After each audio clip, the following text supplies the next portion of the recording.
Hemolytic Uremic Syndrome, I had no clue what it meant. All I was told by my doctors was that my kidneys that had stopped functioning would recover in a week.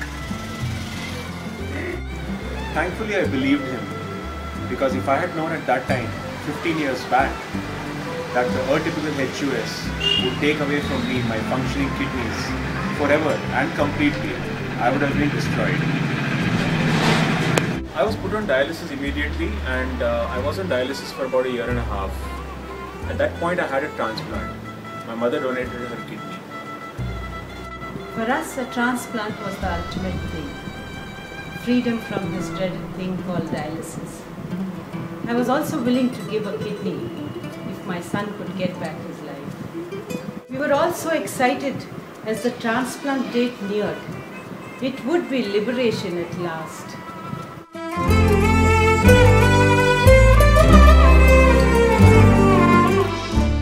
"11 days after the transplant, my creatinine started to rise. HUS recurred and destroyed my mother's transplanted kidney. I had to be put back on dialysis. I soon switched to PD, which in my opinion offered a much better quality of life.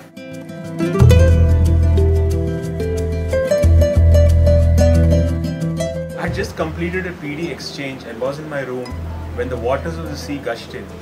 It was a tsunami.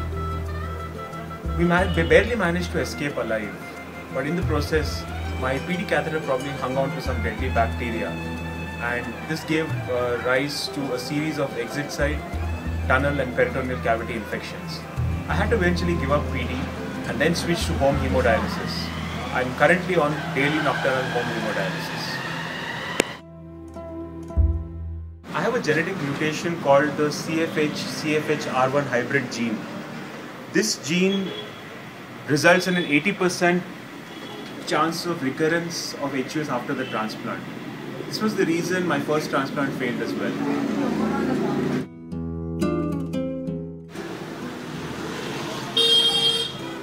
There is a new drug called eculizumab manufactured by Alexion Pharmaceuticals as Solaris. This drug has shown very promising results when it comes to prevention of recurrence of HUS after a renal transplant. I must wait until I get access to this drug and then undergo a transplant. The drug, however, is not available in my country, India. As far as dialysis in India is concerned, I had been there, done that. I saw a lot of things needed to be changed. But what could I do alone? I was only a patient after all.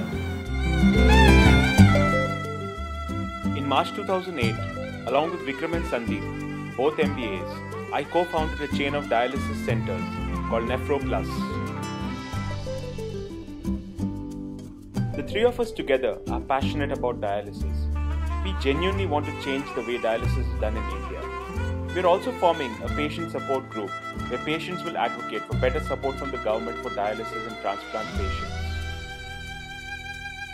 I still hope for the day when I will have access to eculizumab and get a successful transplant. But until then, I am enjoying my life 1 minute at a time.